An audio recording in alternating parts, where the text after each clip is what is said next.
You cannot remember the last time someone weighed something for you with their hands. Not with a scale. Not with a machine that beeps and prints a number on thermal paper that fades before you get home.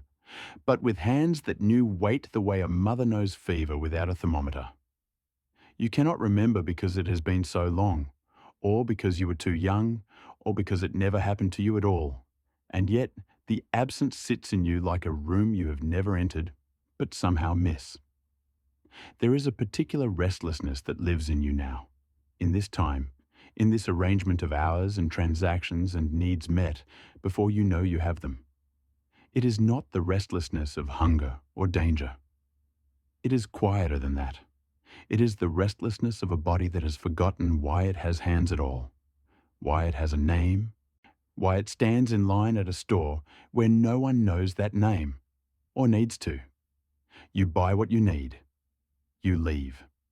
The transaction closes like a door, and somewhere inside you, something that has no name in the language of efficiency feels the emptiness of that closing. You do not think about it most days.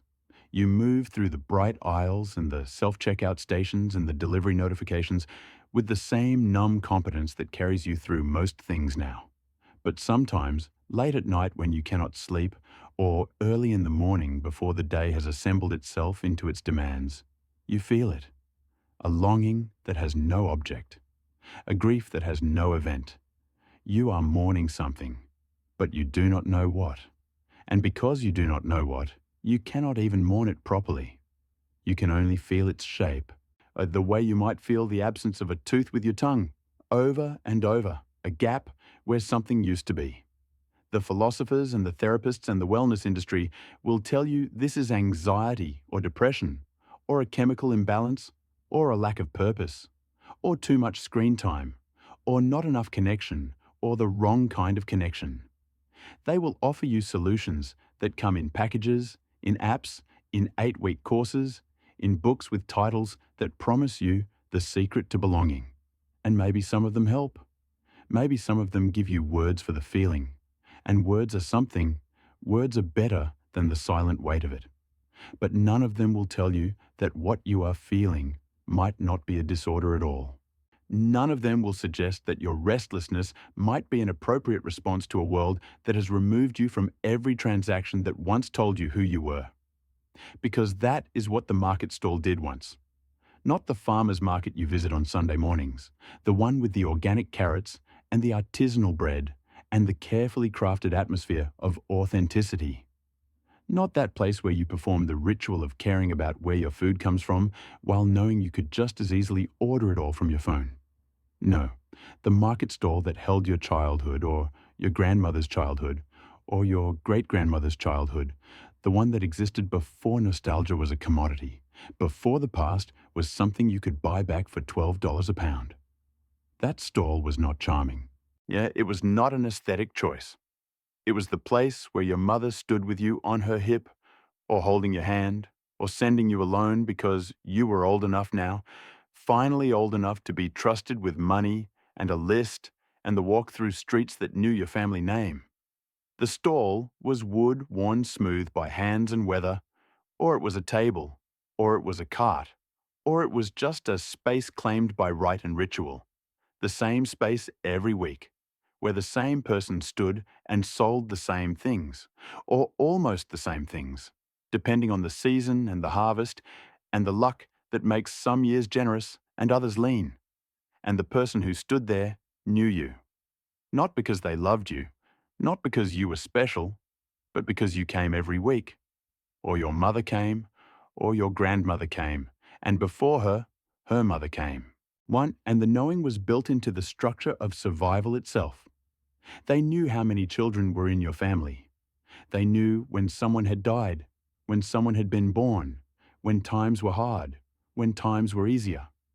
They knew because the community was small enough that knowledge was unavoidable, and because their survival depended on your survival, and your survival depended on theirs, in a web of mutual need that no one had to explain, because it was as obvious as weather. When you came to buy flour or rice or oil or vegetables, the transaction was never just a transaction. The seller asked about your mother's health. They commented on how tall you had grown since last week, last month, last year. They filled the bag, not to a precise weight, but to a judgment, a feeling, an understanding of what your family needed and what you could pay, and what the balance between those two things meant in the ethics of a community that would go on existing long after this particular exchange. If times were hard for you, the handful might be generous. If times were hard for them, it might be smaller. And you understood this, or your mother understood this, because she too filled her own measures by need and circumstance when it was her turn to give. And somewhere in that transaction, in the asking and the answering and the adjusting of the measure, you were counted, you were known, you were placed in the world with a specificity that required nothing from you but your presence and your participation in the ongoing dance of mutual survival. You did not have to earn it. You did not have to optimize yourself or build a personal brand or network strategically. You simply had to show up week after week and be part of the rhythm that held everyone. The measure itself was your measure, not everyone's measure, yours. The seller knew how much a growing child needed versus how much an old woman needed versus how much a laboring man needed. They knew because they had watched you grow, had sold to you through the seasons of your life, had adjusted their understanding of you as you changed from a baby on your mother's hip to a child sent on errands to a young person learning the art of transaction to an adult with your own children to feed. The measure marked time. It marked growth. It marked your passage through life in a way that was witnessed and acknowledged by someone whose job it was to feed you, literally, are and in feeding you, to know you. This is what you have lost. Not the inconvenience of having to go to a market, not the charming rusticity of wooden stalls and cloth sacks. You have lost the being known. You have lost the measure that changed with you. You have lost the transaction that confirmed your existence in a matrix of other existences, all of you bound by need and season and the inescapable intimacy of small-scale survival. Now you scan a barcode. Now you tap a screen. Now you receive a delivery from someone who does not speak to you, who leaves the package at your door and photographs it as proof of completion.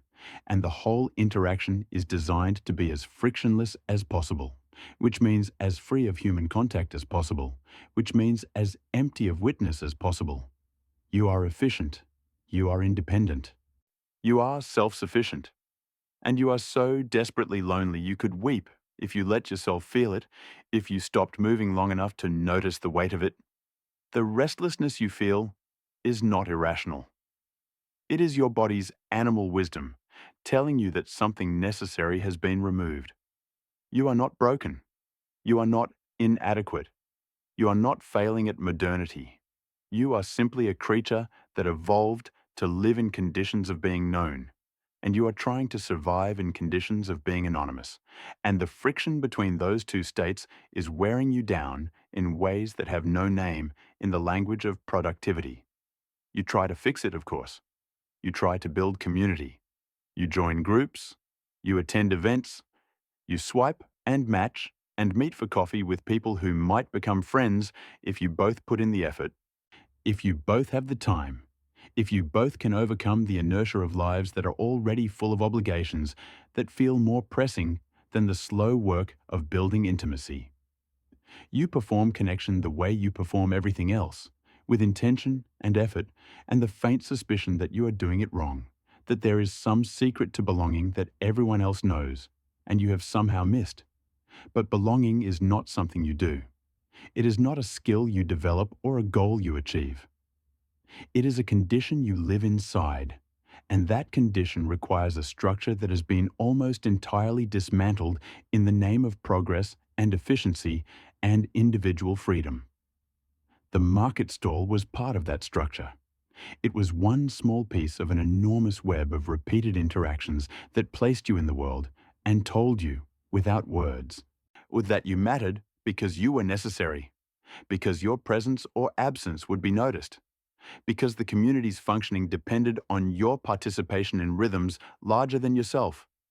And the cruelest part, The part that makes the longing so sharp is that you cannot go back. You know this. There is no returning to a world of market stalls and measures made by hand. Not really. Not in a way that would restore what has been lost. You can visit the farmer's market.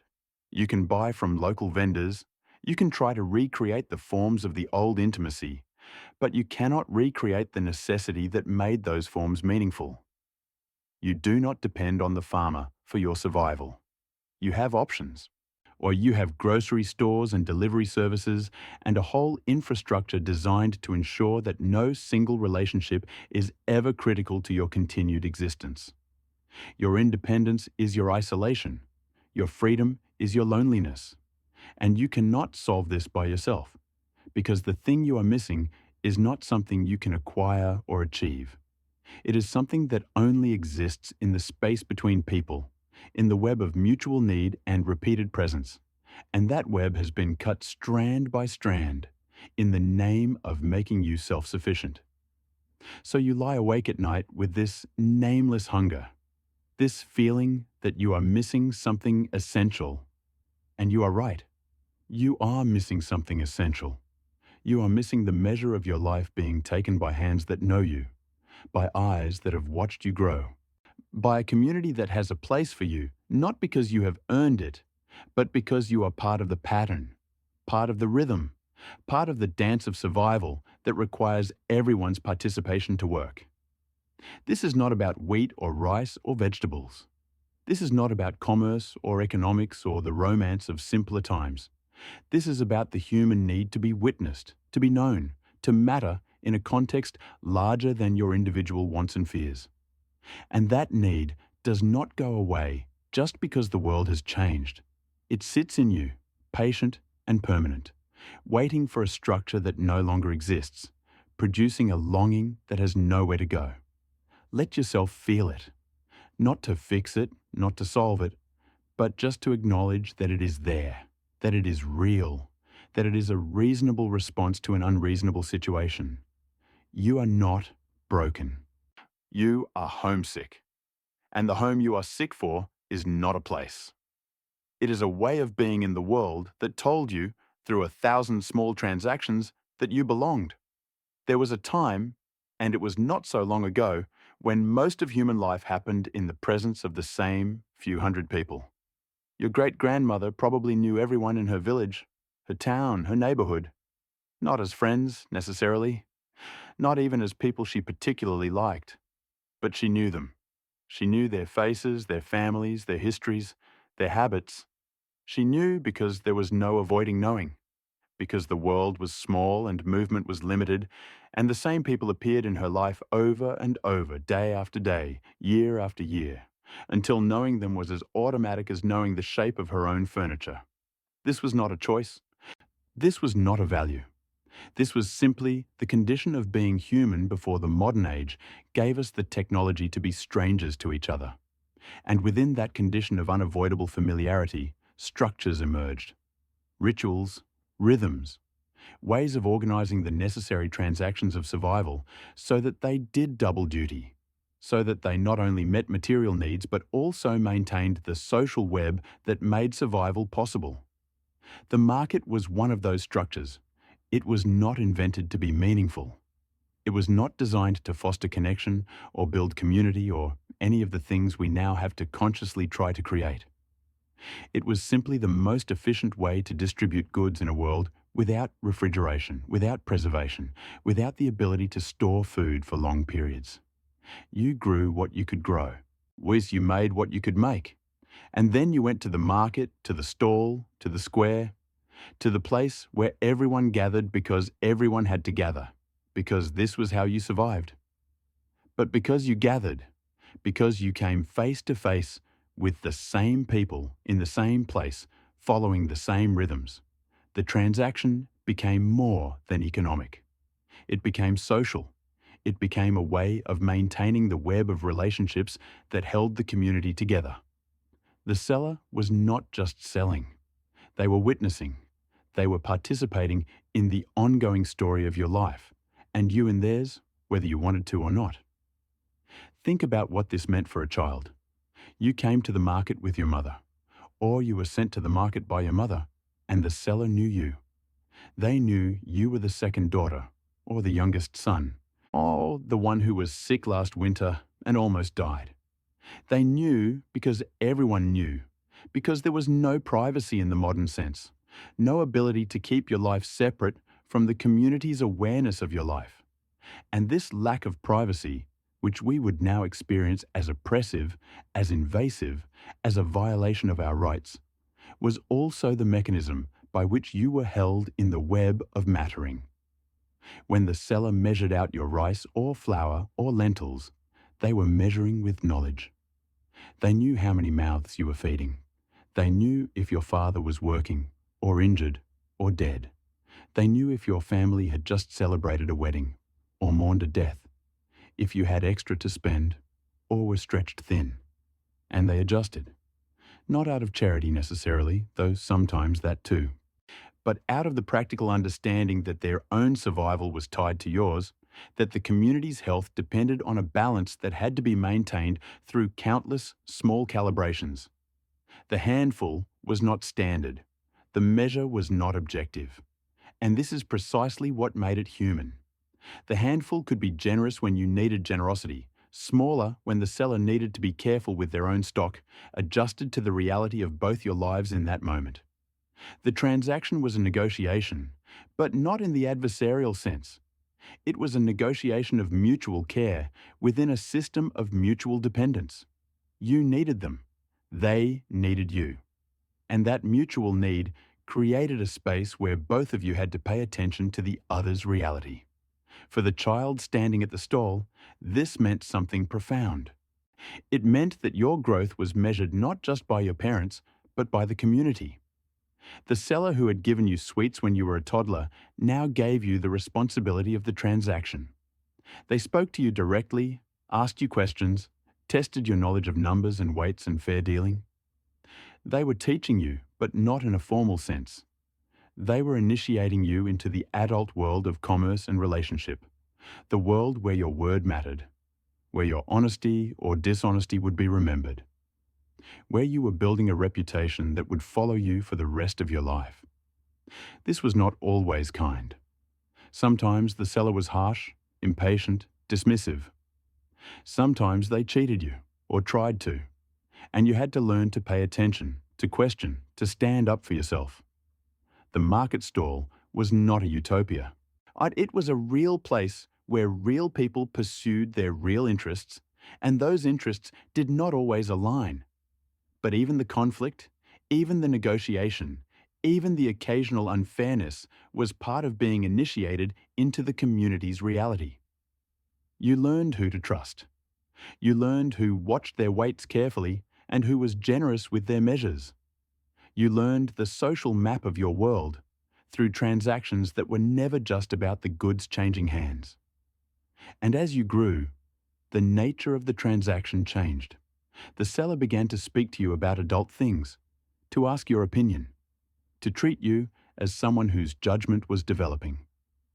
When you came to buy something, they might ask about your plans, your prospects, your hopes. Not intrusively, but as part of the ongoing conversation that constituted your relationship. They were watching you become yourself, and their watching was part of what allowed you to become yourself.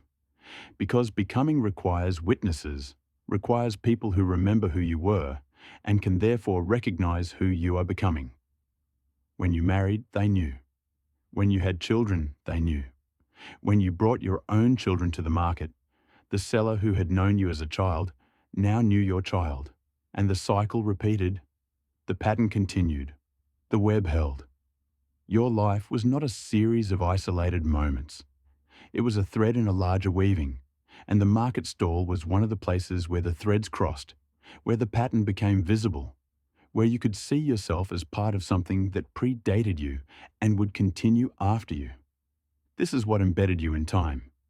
Not clock time, so not the abstract time of schedules and deadlines, but human time, generational time, the time that moves through bodies and relationships and the slow accumulation of shared memory. The seller's hands that measured your portion were the same hands that had measured your mother's portion, and before that, your grandmother's. The measure itself was a tradition, a practice passed down, refined through generations of use until it became a kind of wisdom, a way of knowing that did not need to be written down because it was encoded in gesture and habit and the muscle memory of fairness. And because the measure was not standardized, because it depended on judgment and relationship, it required both parties to be present. You could not automate this transaction. You could not remove the human element without removing the transaction's meaning. The seller had to look at you, had to assess, had to decide. And you had to be there to receive that decision, to accept it or negotiate it, to participate in the moment of exchange that was never just an exchange of goods, but always also an exchange of recognition. The modern world calls this inefficient. And it is inefficient if efficiency is defined as the speed and ease with which goods change hands.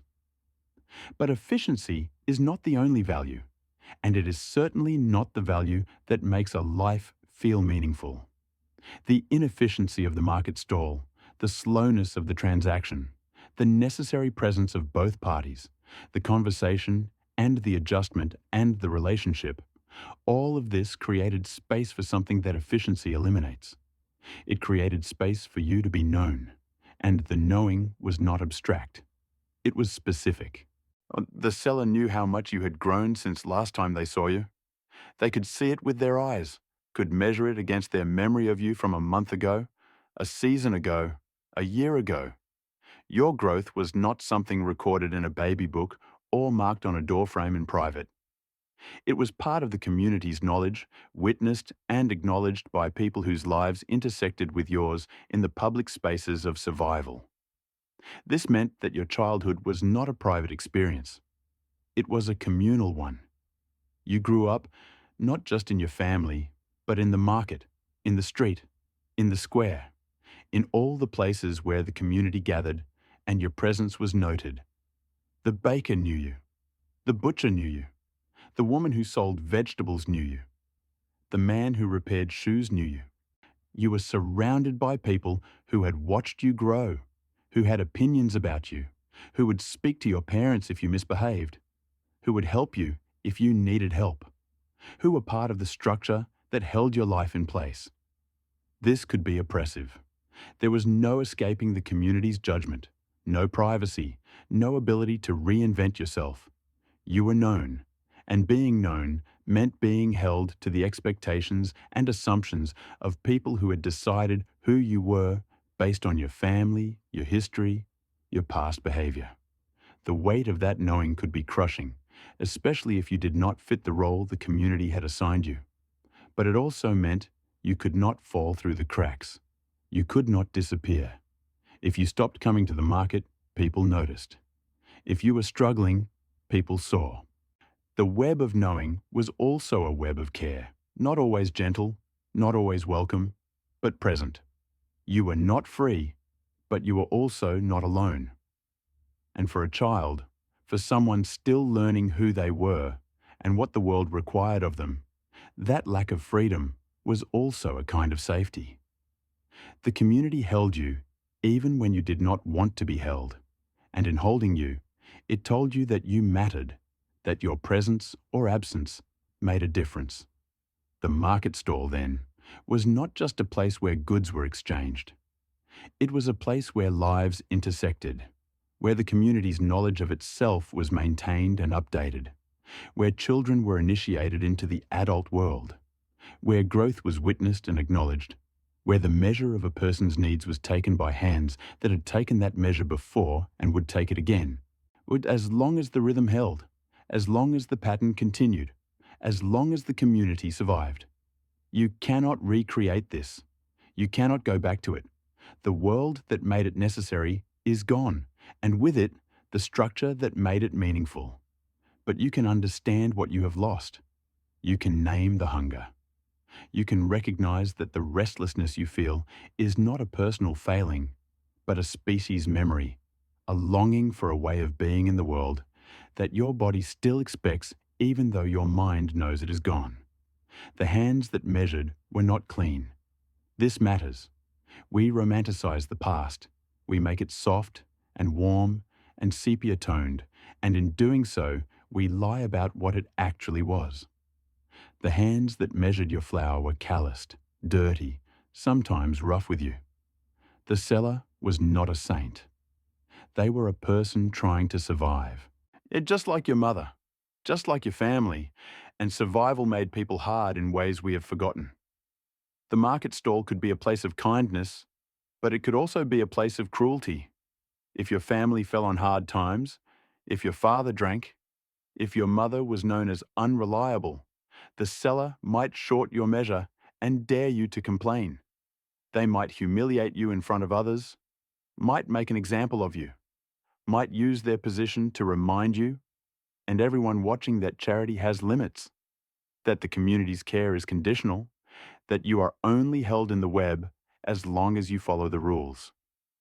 Children learned this early. They learned that being known cuts both ways.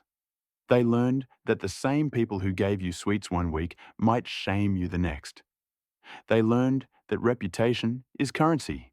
So that your family's standing in the community determined how you were treated, that fairness was not a given, but something that had to be negotiated from a position that was never equal. If you were from a family that was respected, that paid its debts, that contributed to the community's life, the seller's measure might be generous. But if your family was suspect, if there were whispers about your father's honesty or your mother's morals, you might find yourself cheated as a matter of course, and there would be no recourse because the community had already decided who you were, and that decision shaped every transaction. This is the shadow side of being known. When the same people witness your whole life, they see everything. They see your mistakes, your failures, your family's shame. And they remember. In a small community, there is no statute of limitations on judgment. What happened to your grandmother might still determine how you are treated. The sins of the fathers are visited upon the children not as divine punishment, but as social reality, because the community is the memory, and the memory is long, and forgiveness is rare. So the child at the market stall was not always being lovingly guided into adulthood. Sometimes the child was being reminded of their place, their family's place, the hierarchy that structured everything. The measure given might be fair or unfair, generous or stingy, kind or cruel. And all of this was information. All of this was teaching the child about power, about who has it and who does not, about how to navigate a world where your survival depends on the goodwill of people who do not have to give it. And this is important to remember because the longing you feel now, the hunger for being known, is not a longing for the past as it actually was. It is a longing for what being known could mean in the best circumstances, for the care and witness and mattering that the structure made possible. But the structure also made possible the opposite. It made possible exclusion, judgment, the grinding weight of a community that never forgets and rarely forgives. And yet, even this, even the cruelty and unfairness and hierarchy was part of a system that told you where you stood. You might not like where you stood. You might rage against it, resist it, spend your whole life trying to change it. But you knew. You were not confused about your place in the world. You were not wandering through life wondering if you mattered, and wondering if anyone would notice if you disappeared. You knew exactly how much you mattered, and to whom, and under what conditions. The knowledge was painful, but it was knowledge. It was orientation. It was a map of the social world that you could navigate, even if the terrain was hostile. Compare this to now. Now you are free. You are not bound by the community's judgment. You can move, reinvent yourself, escape your past. No one has to know where you came from, or what your family did, or who you used to be. You can curate your identity, present yourself however you choose. Build a life that is entirely your own construction. This is liberation. This is progress. This is what people fought for, fled for, died for. and it is desperately lonely. Because in freeing you from the community's judgment, modernity has also freed you from the community's knowledge. No one knows you unless you tell them. No one witnesses your life unless you share it. And sharing is not the same as being known. Sharing is performance. It is curation. It is the highlights, the carefully selected moments, the version of yourself you want others to see. It is not the whole messy truth of your existence, witnessed and held by people who have no choice but to deal with all of you, the good and the bad and the mundane. The seller at the market stall did not see your highlight reel. They saw you tired, cranky, sick, rude, distracted, afraid. They saw you at your worst and your best, and mostly your medium, the everyday ordinariness of a life that is neither impressive nor shameful, but just lived. And they sold to you anyway. They adjusted the measure anyway. They participated in your life anyway. Not because you earned it, not because you performed well, but because you were part of the pattern, and the pattern required their participation as much as yours. This is what you miss. Not the dirt or the harshness or the unfairness. You miss the inevitability of being seen. You miss the certainty that your existence registered in the world, that your presence or absence made a difference to the pattern. You miss mattering by default, not as an achievement. Modern life requires you to earn mattering. You have to be interesting, successful, likable, useful. You have to bring something to the table. You have to justify your place in every relationship, every community, every space you enter. Nothing is guaranteed. Nothing is given. And the exhaustion of this, the constant effort of proving you deserve to take up space, is part of what makes the restlessness so acute. The child at the market stall did not have to prove anything. The child simply was. And in being, in showing up week after week, in participating in the rhythm, the child was confirmed. Not celebrated, not praised, but confirmed. Your existence is noted. You are part of this. We see you. This is the bare minimum of human recognition, and it is almost entirely absent from modern life. You have to understand, though, that the cost of that recognition was enormous. It cost you privacy. It cost you freedom. It cost you the ability to escape your past, to become someone new, to live a life of your own choosing. The people who knew you also controlled you, judged you, limited you. The measure they gave you was based on their assessment of who you were, and their assessment was often wrong, often cruel, often based on prejudices and assumptions that had nothing to do with your actual self. Women especially bore this cost. To be known in a small community as a woman was to have every aspect of your life scrutinized, judged, controlled. Your sexuality, your motherhood, your behavior, your worth. All of it was public. All of it was subject to the community's approval or disapproval. And the penalties for stepping outside the community's expectations could be severe. Being known meant being seen, and being seen meant being vulnerable to 1,000 small cruelties. 1,000 ways the community could remind you that you existed for them, not for yourself. So the nostalgia is complicated. What you long for is real. The need to be known is real. But the structure that met that need was also a prison, and you cannot separate the knowing from the control, the witness from the judgment, the care from the cruelty. They were all part of the same system, all woven together in a pattern that gave meaning at the cost of freedom. This is the contradiction you have to hold. The past was not better. It was harder, harsher, more constrained. Life was shorter, more painful, more limited in almost every way. And yet something in that constraint, something in that lack of freedom, created conditions where the human need to matter, to be known, to be part of a pattern larger than yourself, was met in ways that modern life cannot replicate. You are richer, safer, freer than your ancestors.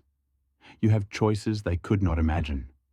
You can become almost anything, go almost anywhere, Live almost any life you can conceive and execute. And you are so lonely, you ache with it. You are so disconnected, you can barely remember what connection feels like. You are so free, you are lost. This is not an argument for going back. You cannot go back. The world has changed, and most of those changes have been for the good. You would not actually want to live in the world of the market stall, with its dirt and disease and early death, its crushing hierarchies and limited possibilities. You would not want to give up your autonomy, your privacy, your ability to choose your own life. But you can grieve what was lost in the gaining. You can acknowledge that progress is not a simple upward line, that every advance comes with a cost, that in solving some problems, we create others. And you can stop pretending that the loneliness is your fault, that you are failing at connection because you are not trying hard enough or not doing it right. The loneliness is structural. It is built into the way modern life is organized. And no amount of individual effort can fully compensate for the absence of systems that once created knowing as a byproduct of survival. Let yourself sink into this awareness. Let yourself feel the weight of it. You are not broken. You are not inadequate. You are homesick for a structure that no longer exists, and that homesickness is a reasonable response to what has been lost. The market stall is gone. The hands that measured are gone. The community that knew you from birth to death is gone. And you are left with the freedom to be anyone and the terrible lightness of being no one in particular to anyone in particular, unless you work very hard to make it otherwise. This is the world you live in. This is the trade that was made, mostly without your consent, mostly before you were born. And understanding the trade does not solve the loneliness, but it does give you a framework for it. It does let you stop blaming yourself. It does let you see that what you are feeling is not a personal failure, but a human response to inhuman conditions, to a way of organizing life that meets many needs but cannot meet the need to be known, cannot meet the need to matter by default, cannot meet the need to be part of a pattern that holds you without requiring you to earn it. So what do you do with this knowledge? How do you live in a world that cannot give you what your body still longs for? There are no easy answers. There are no solutions that will restore what has been lost. But there is something in the understanding itself, something in naming the hunger, that makes it more bearable. You are not crazy. You are not ungrateful. You are not failing to appreciate the gifts of modernity. You are simply human, and you are living in conditions that do not fully meet human needs. And the friction between those two realities is what you feel every day. You can stop trying to fix yourself and start recognizing that the problem is not you. The problem is a world that has optimized for efficiency and forgotten that humans need inefficiency, need slowness, need the repetitive rhythms of face-to-face encounter that build knowing over time. You cannot change the world, but you can stop believing the world's story about what is wrong with you. And in small ways, in the corners and margins of your life, you can create conditions that approximate what has been lost. You can go to the same places, see the same people, build the slow accumulation of repeated presence that is the foundation of being known. You can choose the inconvenient option, the slower option, the option that requires you to show up in person and be seen. You can resist the pull toward efficiency and frictionlessness and the elimination of human contact. You can insist on your own need to be witnessed, even when the world tells you that need is outdated, inefficient, a waste of time. This will not restore the market stall. It will not give you back the structure that held your ancestors. But it will give you something. It will give you moments of recognition, brief encounters with being known, small confirmations that you exist and your existence registers in the world. And maybe that is enough. Maybe it has to be enough, because you cannot unmake the modern world, but you can refuse to let it unmake you completely. You can hold on to the knowledge that your loneliness is not a personal failure, but a rational response to irrational conditions. And in holding that knowledge, you can be a little gentler with yourself, a little more forgiving of the hunger that never quite goes away. The child who went to the market is you, even if you never went to a market like that. The child is in you, the part of you that still expects to be known, still expects that showing up will be enough, still expects that your growth will be witnessed and your needs will be met, not because you earned it, but because you are part of the pattern. That child is confused by the modern world. That child does not understand why no one seems to notice, why no one adjusts the measure, why everything is standardized and efficient and empty of recognition. You cannot explain it to that child. You cannot make that child understand why this is the price of progress. The child only knows what it feels like to be seen and what it feels like to be invisible. And most of the time now, you are invisible. You are a transaction. You are a data point. You are a user, a customer, a metric. You are not a person whose growth matters, whose needs are specific, whose life is part of a larger pattern that depends on your participation. And the child in you grieves, not loudly, not dramatically, but constantly, quietly, a low-grade mourning that colors everything. The child in you is homesick, and there is no home to return to. The child in you is looking for the hands that measure with knowledge, the eyes that recognize how much you have grown, the voice that asks about your mother and remembers when you were too small to carry the shopping yourself. And those hands, those eyes, that voice, they are gone.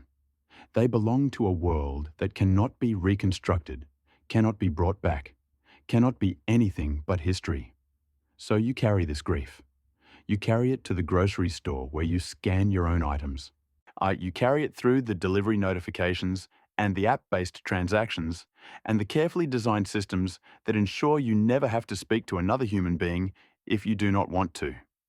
You carry it through your freedom, through your choices, through your modern life that is so full of options and so empty of necessity, so full of connection and so empty of knowing.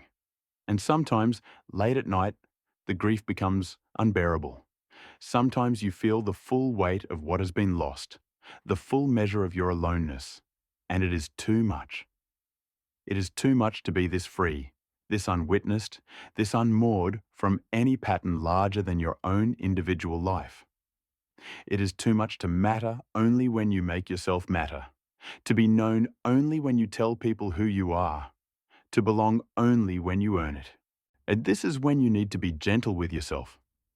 This is when you need to remember that you are not failing. You are grieving. And grief is not something you fix. It is something you carry, something you learn to live with, something that becomes part of you. The grief for the market stall, for the measure made by knowing hands, for the community that held you whether you wanted it or not. This grief is appropriate. It is right. It is the evidence that you understand what has been lost, even if you never experienced it yourself. Your ancestors lived in that world. Your grandmother, your great-grandmother, your great-great-grandmother, they knew what it was to be measured by hands that knew them. They knew what it was to be part of a pattern, to be held in a web, to matter by default.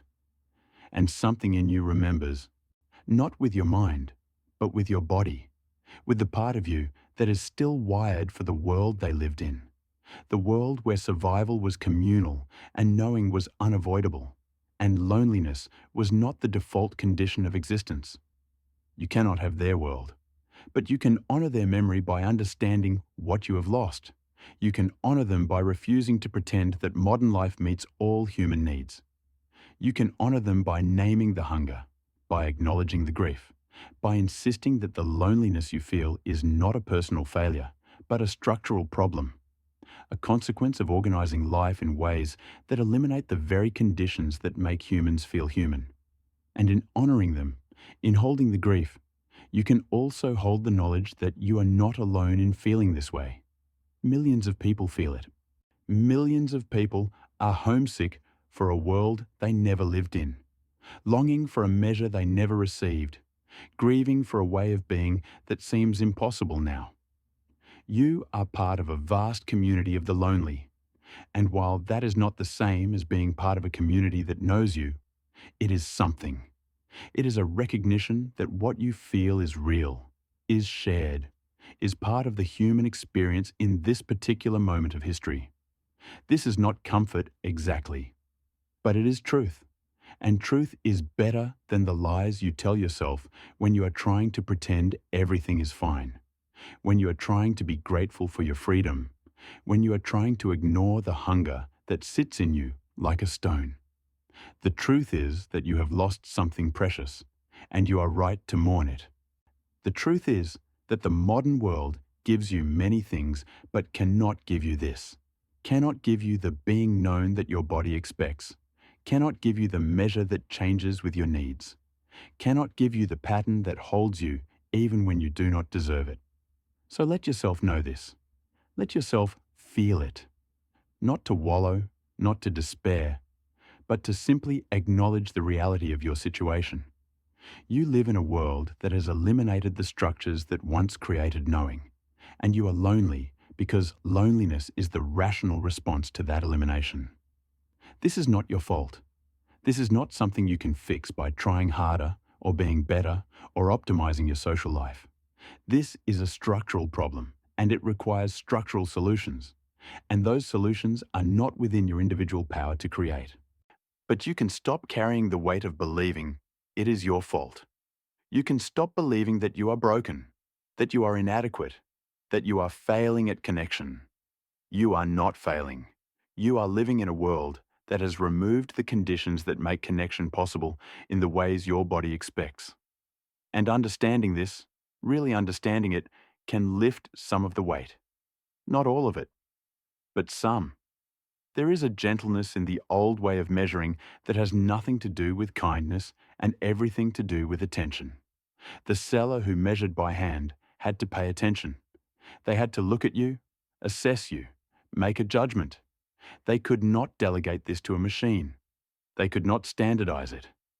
Every measure was a decision, and decisions require presence, require awareness.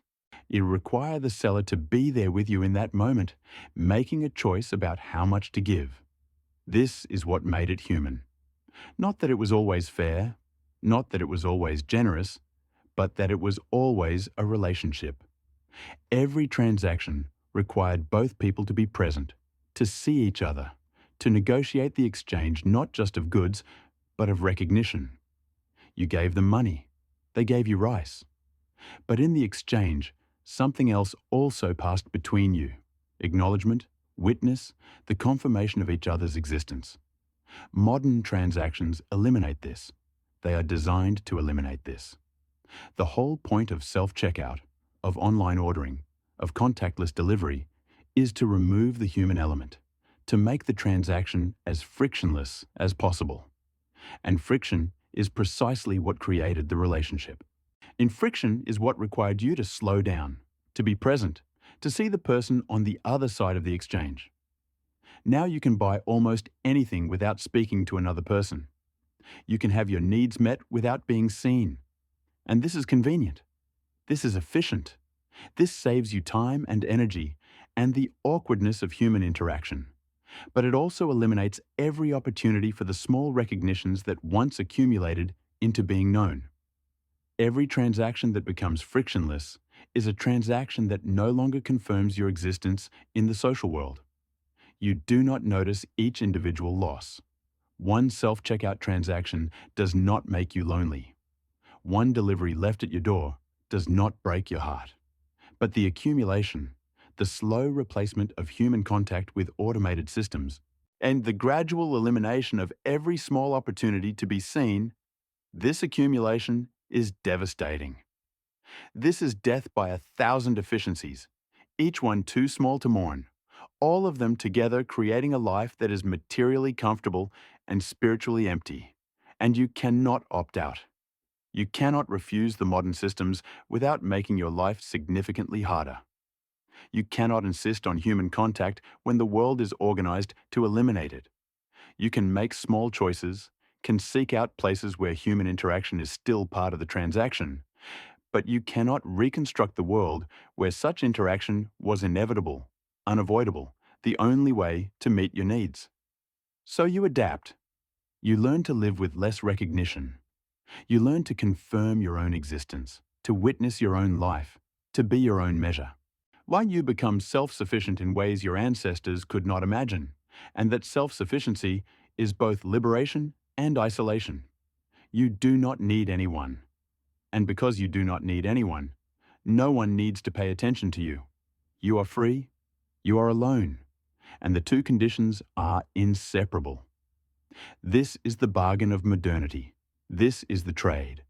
And you make it every day, mostly without thinking about it, because the alternative, trying to live in ways that require human contact, that create dependence, that force you into relationships of mutual need, is too difficult, too inefficient, too far outside the norms of how life is organized now.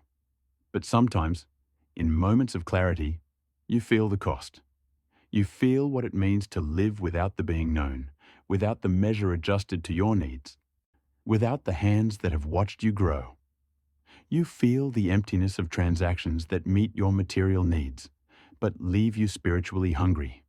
And in those moments, you understand that something essential has been lost, something that no amount of efficiency can replace. The market stall was a place of rhythm. The same day each week, the same location, the same people. This repetition was not monotonous. It was comforting. It was the beat that organized time, the pulse that told you where you were in the week, in the season, in the year. You knew that on market day you would see certain people, go to certain stalls, participate in certain rituals.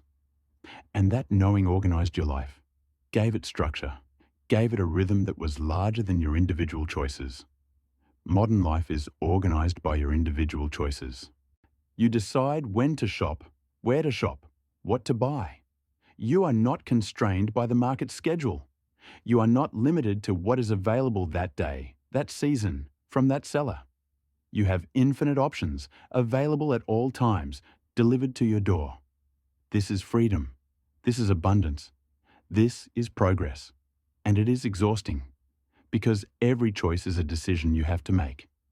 Every option is a possibility you have to evaluate. There is no rhythm to organize your time, no pattern to tell you what happens when. You are responsible for creating your own structure, your own rituals, your own sense of when and where and how.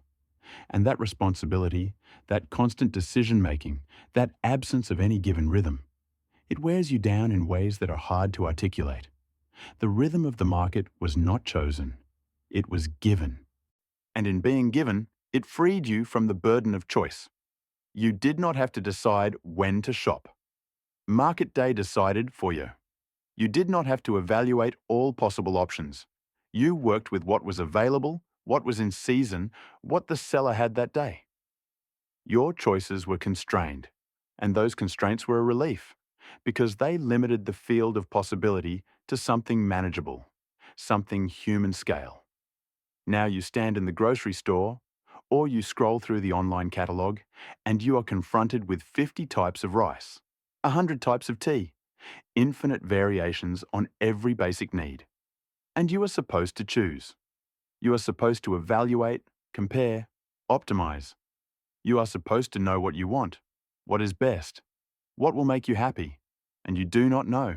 How could you know? The options are too many.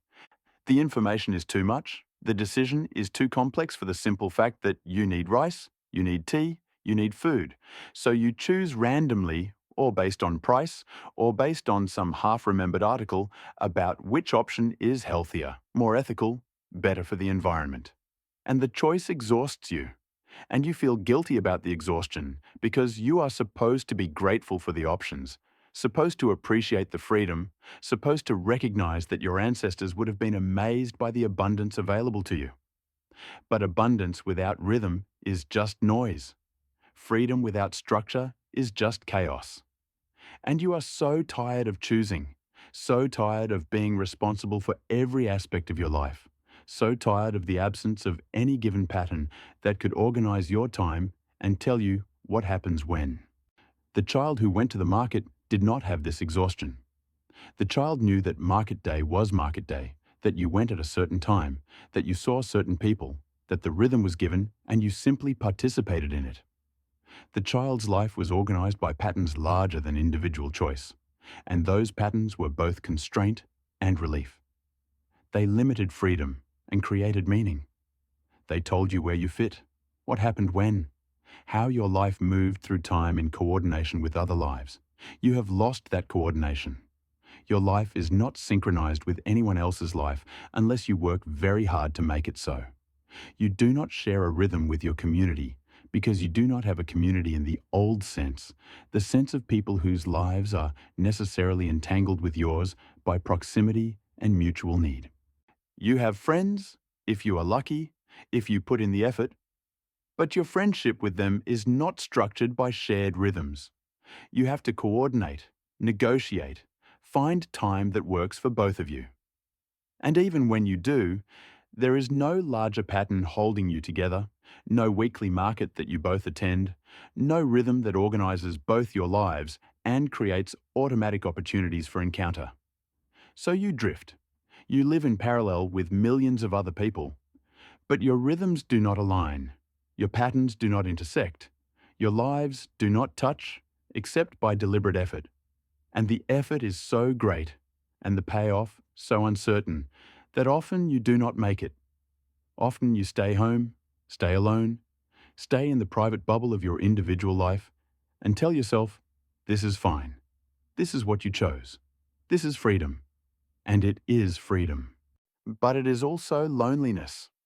And the loneliness is structural, is built into the absence of shared rhythms, is the inevitable result of organizing life around individual choice rather than collective pattern. You are beginning to understand now what has been lost. Not just the market stall, not just the hands that measured, but the entire structure of a life organized by patterns larger than yourself. You have been freed from that structure, and the freedom is real, and it has brought you real benefits. But you have also been cut loose from the moorings that once held you in place, and you are drifting, and the drift is making you sick with a sickness that has no name in the language of medicine. Homesickness, perhaps, but homesickness for a home you never had, for a structure you never lived inside, or for a way of being in the world that exists now only as absence, only as the shape of what is missing. You feel it most acutely in moments of transition, in moments when you are growing, changing, becoming something new. Because these are the moments when you most need witness, most need someone to see that you are not who you were, that something in you has shifted, that you have moved through a threshold that matters. And there is no one to see. There is no one whose job it is to notice, to measure, to adjust their understanding of you to match your new reality. You have to announce it yourself. You have to tell people, I am different now, and they may or may not believe you. They may or may not care. They may or may not have the attention to spare for your growth, because they are managing their own lives, their own growth, their own transitions, and there is no structure holding all of you together, no pattern that requires their attention to your changes. So you grow in private, you change in isolation, and the changes that are not witnessed feel less real, less solid, less confirmed. You know you are different, but the knowing is only internal, only personal, and without external confirmation, it feels fragile, uncertain, easy to doubt. The child who grew up going to the market did not have this problem. The child's growth was witnessed automatically, repeatedly, by everyone in the community. The seller noticed that you were taller, that your voice had changed, that you were carrying yourself differently. They noticed because they saw you regularly, because the rhythm of the market brought you face to face with them over and over. And then the repetition made change visible. You did not have to announce that you had grown. Your growth was obvious, was undeniable, was confirmed by the eyes that had seen you before and saw you again and noted the difference. This is what rhythm does. It creates the conditions for witness. It brings the same people together repeatedly, and in that repetition, change becomes visible. You cannot see change in a single encounter. You can only see it over time, through repeated meetings, through the accumulation of before and after. And modern life eliminates most opportunities for that accumulation. You see people once, or sporadically, or in contexts that do not allow for real seeing. And so your changes go unwitnessed, and you are left to confirm your own growth, to measure your own progress, to be your own witness. And this is possible.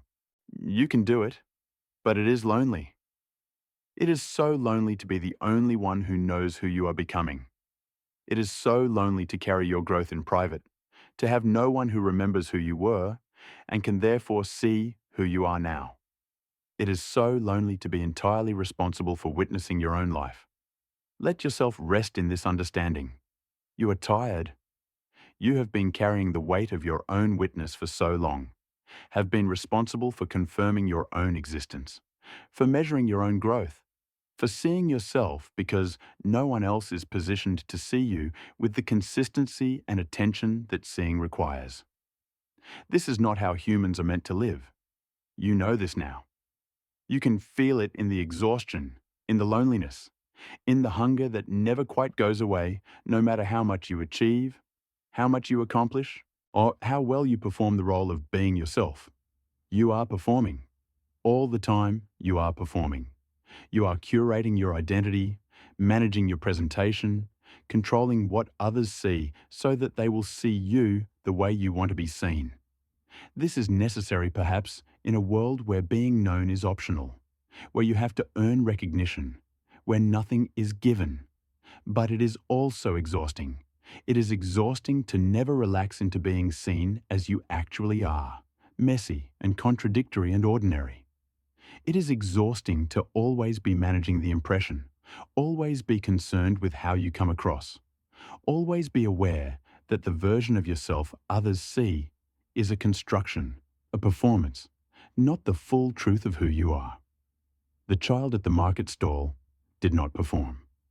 The child simply was. The seller saw the child tired, cranky, or distracted, rude, whatever the child happened to be that day, and the seller measured out the rice anyway, adjusted for the child's reality anyway, participated in the child's life anyway. The relationship did not depend on the child being impressive or likable or put together. The relationship simply existed as part of the pattern, as part of the structure that held everyone. You cannot have this now. You cannot be seen in your unvarnished reality by people who will participate in your life regardless. Everyone is optional now. Every relationship is contingent, dependent on both parties choosing to maintain it, and that choice depends on both parties getting something from the relationship that makes it worth the effort. You cannot afford to be too messy, too difficult, too much yourself. You have to manage the presentation, have to make the relationship worth the other person's time, have to earn the care you receive. This is the bargain. This is the price of freedom, and you pay it every day in the energy it takes to curate yourself, to manage your presentation, to be the version of yourself that others will choose to know. And sometimes you are so tired of it. Sometimes you just want to be known without effort, without performance, without the constant management of how you come across. Sometimes you just want someone to measure out your rice and see you tired and cranky and give you the rice anyway, without judgment, without requiring you to be anything other than what you are. But there is no one to do this. There is no structure that creates this kind of knowing. You are free. You are performing. You are lonely. And the loneliness is the cost of the freedom, and you cannot have one without the other, not in the world as it is currently organized. So what do you do? How do you live with this knowledge? How do you carry the grief for what has been lost while still participating in the world as it is? There are no perfect answers. There are no solutions that will make you feel whole, that will restore what has been taken, that will give you back the structure that held your ancestors. But there are small things. There are ways of living that acknowledge the hunger, that honor the need, that create tiny approximations of what has been lost. You can seek out rhythm. You can create rituals, patterns, repeated actions that organize your time and create the conditions for witness. You can go to the same coffee shop, the same park, or the same places at the same times until the people there begin to recognize you, until your presence becomes part of their expectation, until you are known not deeply but reliably, not intimately but consistently. This is not the same as the market stall.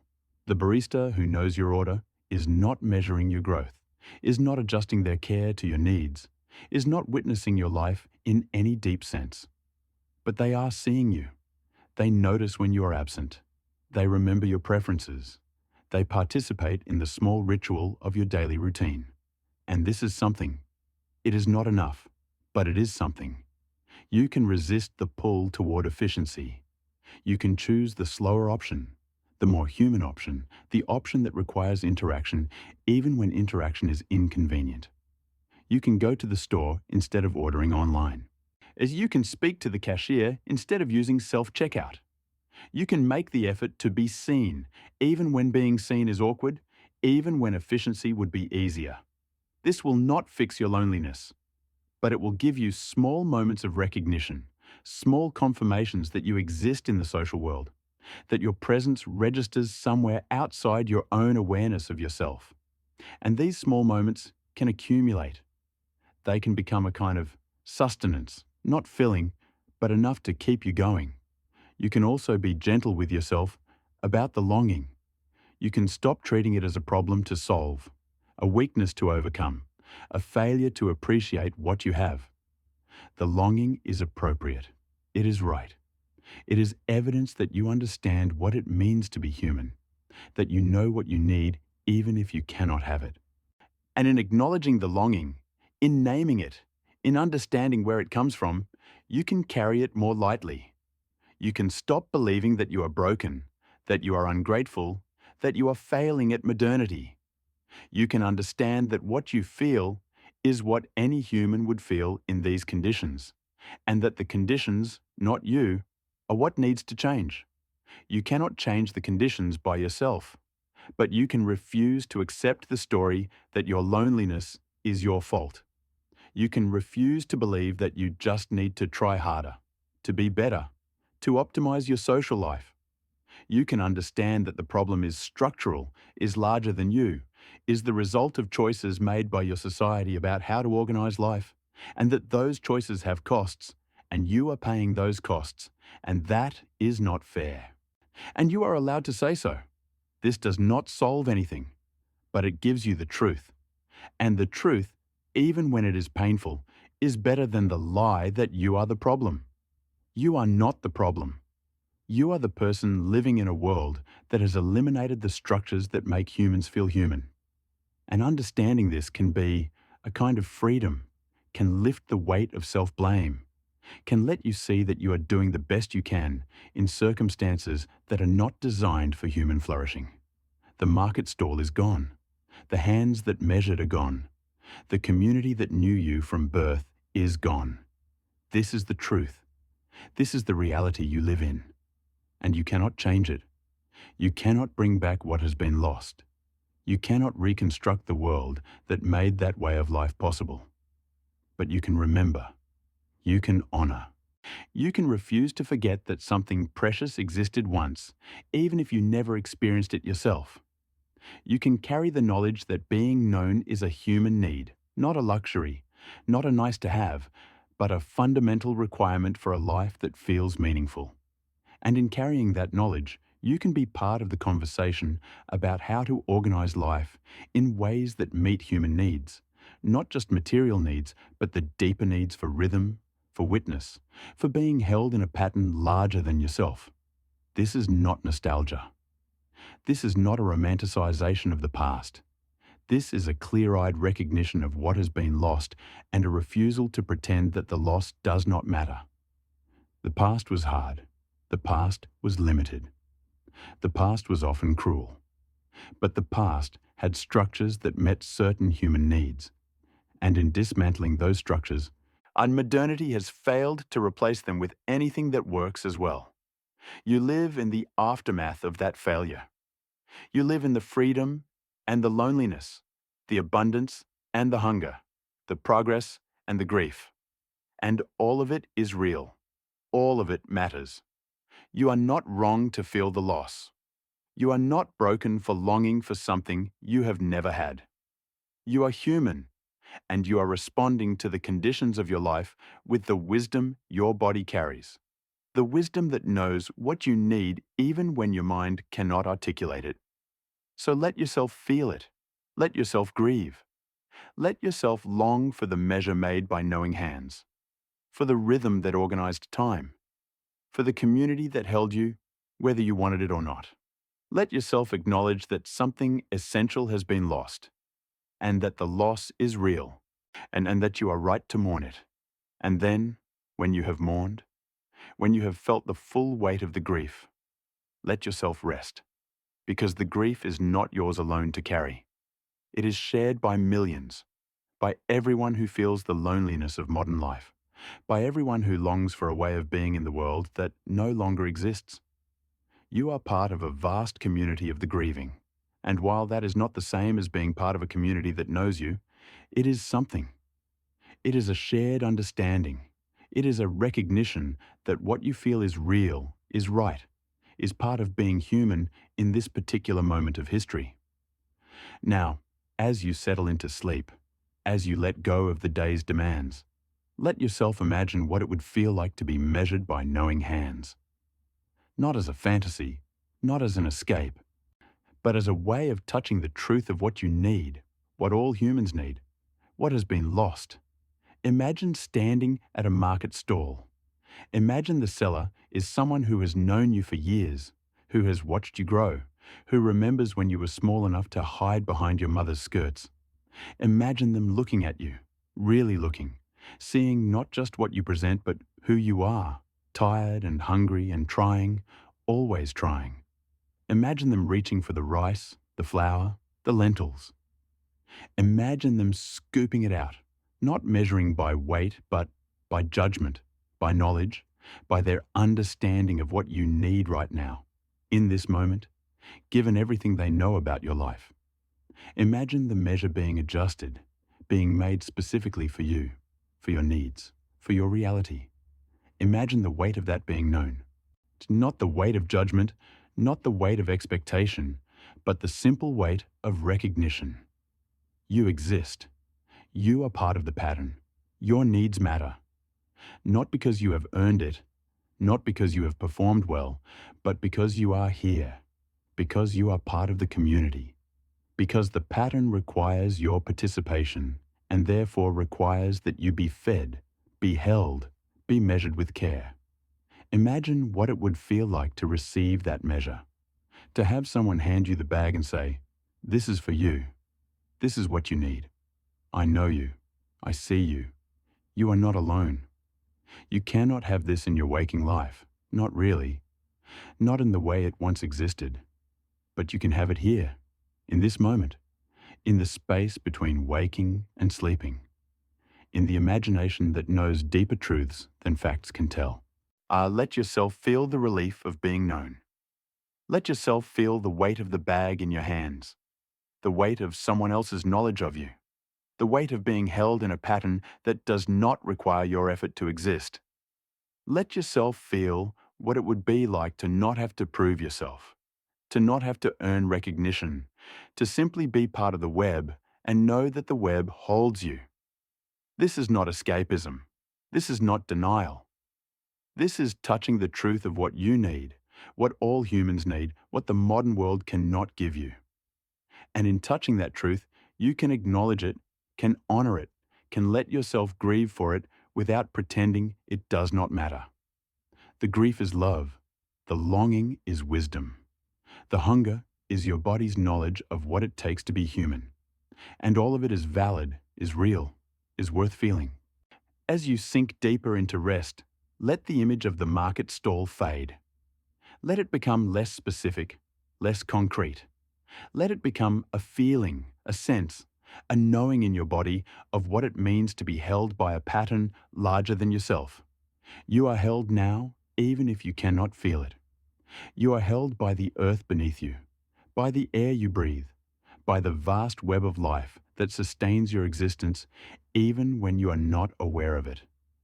You are held by the people who love you, even at a distance, even imperfectly, even when their holding is not the complete knowing you long for. You are held by the memory of those who came before you, who lived in the world of the market stall, who knew what it was to be measured by knowing hands. Their lives are in you. Their needs are in you. Their longing is in you. You carry them forward, and in carrying them, you are not alone. You are held by the possibility of what might come, the world that might be built by people who understand what has been lost and work to create new structures, new patterns, new ways of organizing life that meet human needs for rhythm and witness and being known. You may not live to see that world, but your longing for it is part of what makes it possible. Your grief is part of what remembers that something better exists, something more human, something worth building toward. So let yourself be held.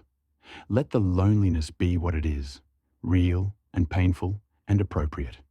And let the holding be what it is, imperfect and incomplete, and still enough to sustain you through the night. The market stall is gone, but the need it met is not gone. The need lives in you, lives in everyone, and lives in the human body that still expects to be known, still longs for the measure adjusted to its needs, still hungers for the pattern that holds without requiring effort. You cannot meet that need fully, but you can honor it. You can acknowledge it. You can refuse to let the world convince you that it does not matter, that you are broken for feeling it, that you should be satisfied with the freedom that has replaced the knowing. You are not broken. You are human. And being human means needing more than you can have, longing for more than exists, grieving for what has been lost even as you appreciate what has been gained. This is the contradiction you carry. This is the truth of living in this time, in this world, with this inheritance. And the contradiction does not resolve. It simply is. And you simply live with it as best you can, and with as much grace as you can muster, with as much gentleness toward yourself as you can manage. The measure of your life is not taken by knowing hands anymore. You measure yourself now. You decide what you need, what you deserve, what is enough. And this is hard because you are not a good judge of your own needs. You are too close. You are too harsh. You expect too much and give yourself too little and wonder why you are always running on empty. But what if, just for tonight, you let yourself be measured by something other than your own judgment? What if you let the universe, the earth, the vast pattern of life itself measure you and give you what you need? You need rest. You need sleep. You need to let go of the day's demands and the week's worries and the year's disappointments. You need to stop trying, stop performing, and stop managing how you come across. You need to just be, for a few hours, without effort, without judgment, without the constant awareness of yourself as something that must be curated and presented and controlled. So let yourself be. Let the measure be generous. Let the rest be deep. Let the sleep be healing. You do not have to earn this. You do not have to deserve this. This is what you need, and needing it is enough. The hands that measure now are not human hands. They are the hands of time, of biology, of the body's wisdom that knows when to rest and when to wake, when to grow and when to heal. Trust those hands. They know you. They have known you since before you were born. They know what you need better than you do. So give yourself over to them. Give yourself over to the night, to the darkness, to the quiet that asks nothing of you. Let yourself be held by sleep, by rest, by the simple fact of your body's need to stop, to let go, to surrender the effort of consciousness. This is not defeat. This is not giving up. This is honoring the rhythm that is older than you, older than the market stall, older than any human structure. This is the rhythm of day and night, of waking and sleeping, of effort and rest. This is the pattern that holds all life, and you are part of it, and it does not require your understanding or your effort. It simply requires your participation. So participate. Let yourself sleep. Let yourself rest. Let yourself be measured by the night's knowing hands and given what you need, which is nothing more or less than the chance to stop trying, to stop performing, to stop being anything other than a body that needs rest. The market stall fades now. The image dissolves. The longing quiets. Not because it is resolved, not because you have found what you were looking for, but because rest is coming, and rest does not require resolution. Rest only requires release. So release. Let go of the grief. Let go of the longing. Let go of the hunger that sits in you like a stone. Let go of the weight of being your own witness, your own measure, your own source of confirmation. Let go of the effort of carrying yourself through a world that does not hold you the way you need to be held. Just for tonight, let go. Just for these hours, stop carrying. Stop trying. Stop managing.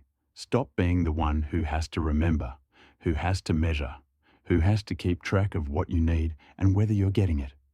The night will do that for you. The darkness will hold you.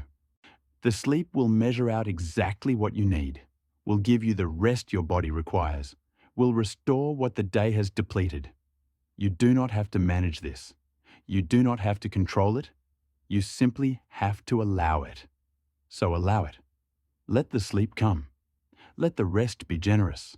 Let yourself sink into the darkness like sinking into water, held by something larger than yourself, buoyed by something you do not have to understand. The measure is being taken. The portion is being given. And you are being held, imperfectly, incompletely, but still held, by the night, by the darkness, by the rhythm that has sustained life through all the ages of the world, through all the changes and losses and griefs, through all the ways humans have tried to organize their lives, and all the ways those organizations have failed. You are part of that rhythm still. You are still held by the pattern, even when you cannot feel it, even when the specific forms have changed, even when the market stall is gone and the knowing hands have faded into history. The pattern remains, the rhythm continues, and you are part of it. Whether you know it or not, whether you feel it or not, whether the world reflects it back to you or not. So rest in that knowledge. Rest in the pattern. Rest in the rhythm that is older than loneliness, older than isolation, older than the modern world and all its promises and failures. You are held. You are measured. You are given what you need. And what you need now is sleep. So sleep. Let go. Be held. Be measured. Be known by the darkness, by the night, by the ancient rhythm that asks nothing of you but your surrender to it. The market stall is gone, but you remain. The hands that measured are gone, but you are still here, still breathing, still part of the pattern, still held by something larger than yourself. And that is enough. For tonight, that is enough. Sleep now. Let the longing quiet. Let the grief rest. Let yourself be measured by the night's gentle hands and given the portion of rest you need. You are known. You are held. You are part of the pattern, and you are allowed to rest. Sleep now. Just sleep.